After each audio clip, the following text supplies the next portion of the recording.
If you were not here at the beginning, my name is Thomas Scott. I'm a member of the teaching staff in religion and philosophy here at Clark University. I consider it a high privilege to have been invited to give remarks for this particular seminar in the series of seminars being held at Clark University beginning in February of this year and extending into early 2013.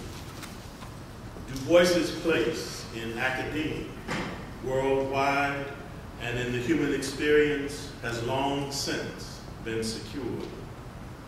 His place in the history of Clark Atlanta University and Atlanta University prior to that is, without exaggeration, quintessentially singular, at least in my view.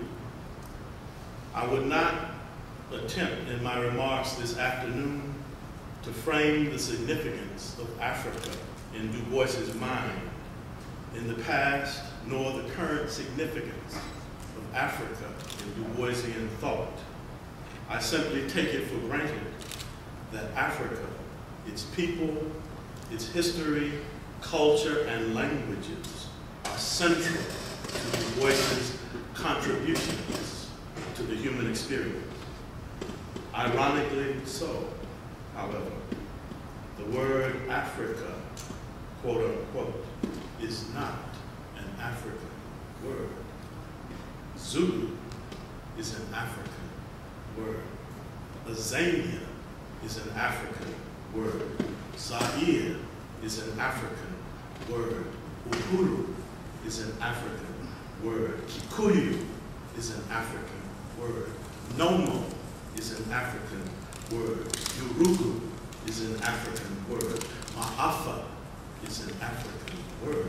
Mandela is an African word. Sisutu is an African word. Africa, quote unquote, is not an African word. As a doctoral student in, quote, New Testament and Christian origins at Harvard Divinity School, Harvard University Divinity School, in the early to mid 1970s, I had been very deeply immersed in the events overall in the mid to late 1960s, quote, in the land of the free and the home of the brave, unquote. I was as keenly aware as anyone in my generation in relationship to what it meant to be black while living in the United States in the incredibly change-laden time frame of the 1960s.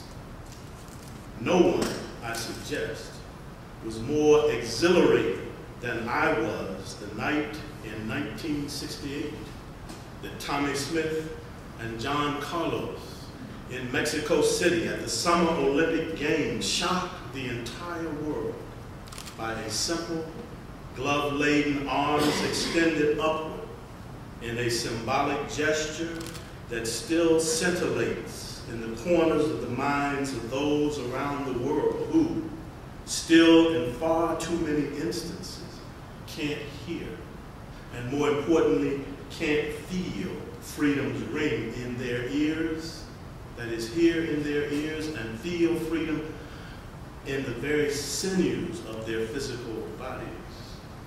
Africa is not an African word. Early on, as a doctoral student in the period 1973 to 1979, I first became aware of the linguistic origin of the word Africa.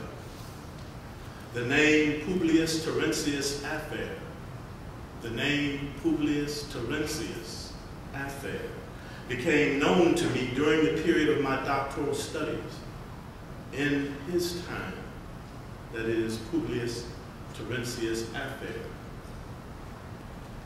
195 to 185, it's not clear which exact year he was born, before the beginning of the Christian era. He didn't live that long. Either sometime between 195 and 185 to 159 BCE.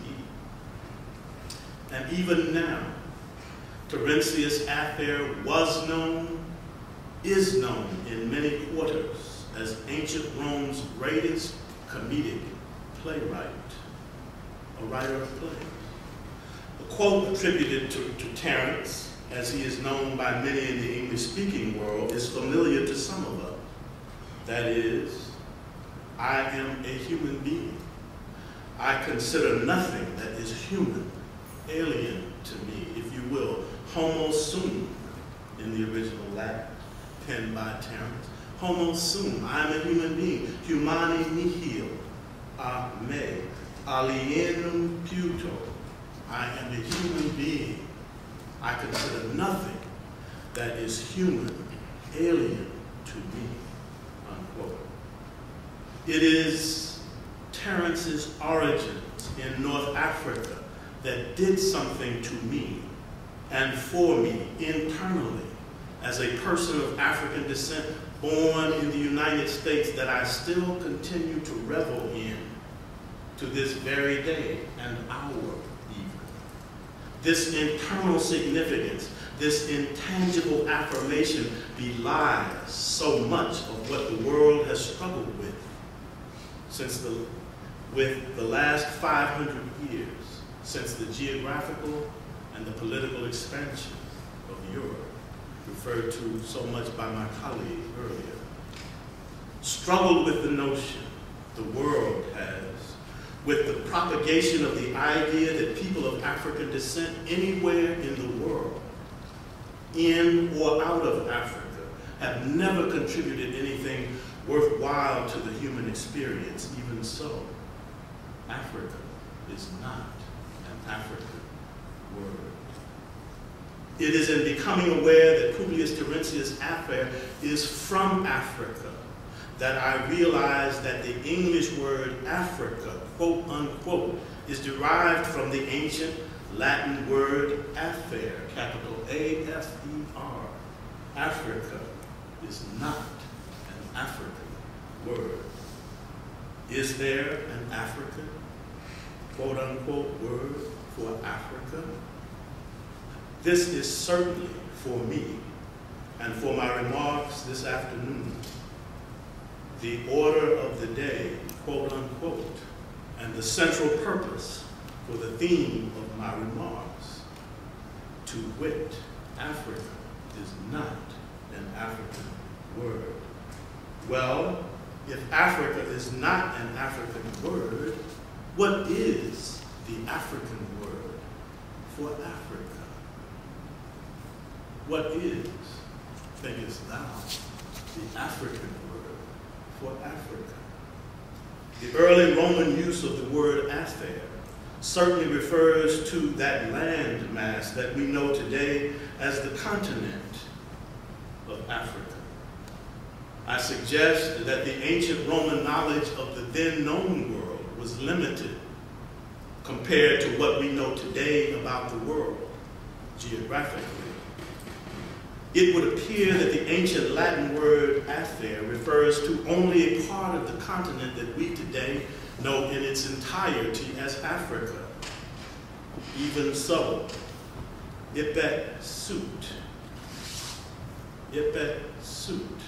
is an ancient Egyptian, that is, African phrase. An English translation of Ibet Sut is, quote, most select of places. Most select of places. A reference to the ancient Egyptian city of Karnak and Karnak's most immediate surrounding environment and precincts. Nabta Playa,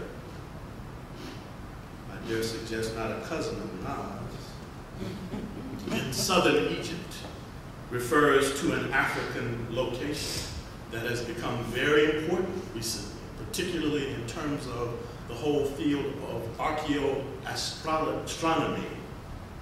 It's in southern Egypt, predating by some 1 or 2 millennia, the beginning of civilization in ancient Egypt in approximately 3100 BCE, that is 31 centuries before the birth of Jesus of Nazareth.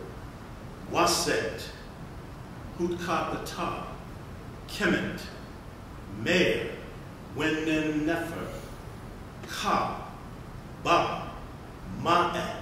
Isse, Wesi, Emen-Re, Amun-Re, Nesu, Necheru, king of the gods. All of these, I suggest, are African, that is, ancient Egyptian words.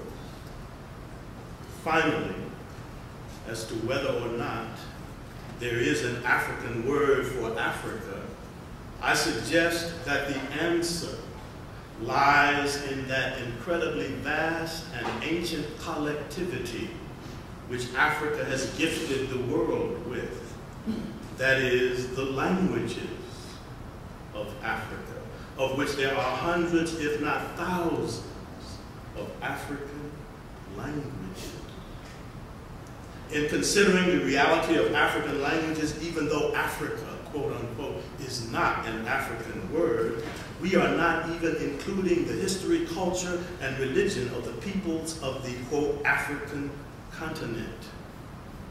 Indeed, all of that is for another day's journey.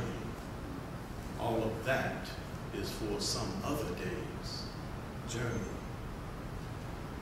Finally, I suggest the intentional reclamation and propagation of African language and culture will take multiple generations to complete.